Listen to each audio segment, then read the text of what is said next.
Ang San Miguel Beermen ngayon ay busy na dito sa gagawin nilang preparasyon para sa next season. At hindi na ako magugulat kung susubukan kunin ng San Miguel Beer itong si Justin Arana mula dito sa lineup ng Converge Fiberxers. Seryoso daw itong San Miguel Beer dito sa balak talaga nila na kumuha ng isa pang stretch 4 o kaya isang center.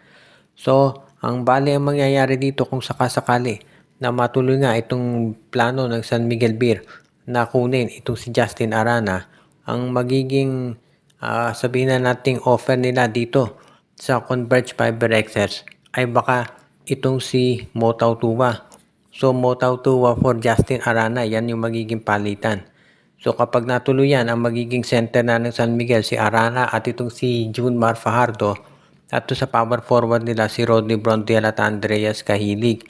Posible rin na baka i-trade na ito si Cahilig para makakuha sila ng isang legitimate na stretch 4 katulad ni Kai Balungay. Isa yan dito sa plano ng San Miguel dahil alam natin next season, Grand Slam na binabalak ng SMB. Actually, dalawang teams yung nagpaplano ng Grand Slam next season, itong San Miguel at TNT Tropa. Actually, wag nating alisin yung posibilidad na baka ang Hinebra subukan din yan. Kaya sa tingin ko, magiging maganda talaga yung labanan dito sa finals next season. At alam natin na hindi rin naman papayag na basta-basta na lang uurong yung ibang mga koponan dito katulad ng Magnolia at Converge.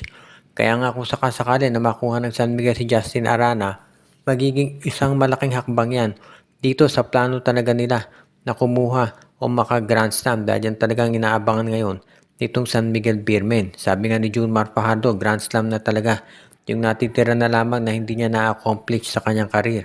So abangan natin kung magagawa talaga yan nitong si Junmar Fajardo. Bukod dito sa San Miguel Beermen, alam natin na ito pang ibang team sa PBA katulad ng NLEX Road Warriors ay busy na dito sa gagawin nila na sabihin nating pagre-retool o pagre-rebuild ng kanilang lineup.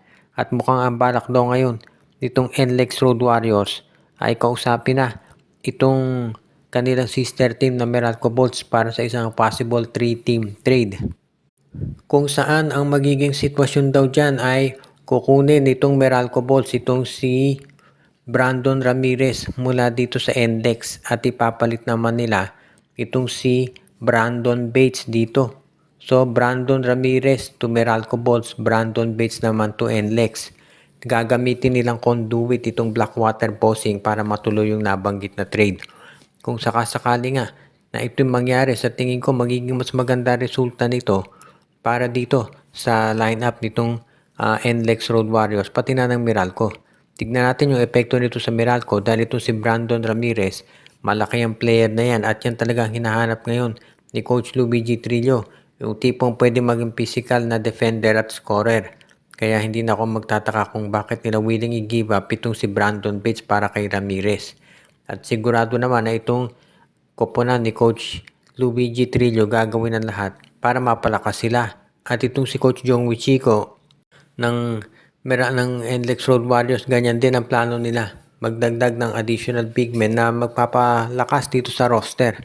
At alam natin si Brandon Bates, maraming mga teams ang interesado dyan. Kaya hindi na ako magugulat kung matutuloy nga ito. Alam naman natin na sister teams itong Meralco at NLEX. So if ever mangyari yung ganyang trade, kinakailangan nila ng third party at yan nga ang Blackwater Bossing. Sa tingin ko, yung ganitong trade ay magiging balanse naman. 6'10 itong si Bates at itong si Rabines matangkad din yan. At sa tingin ko magiging okay.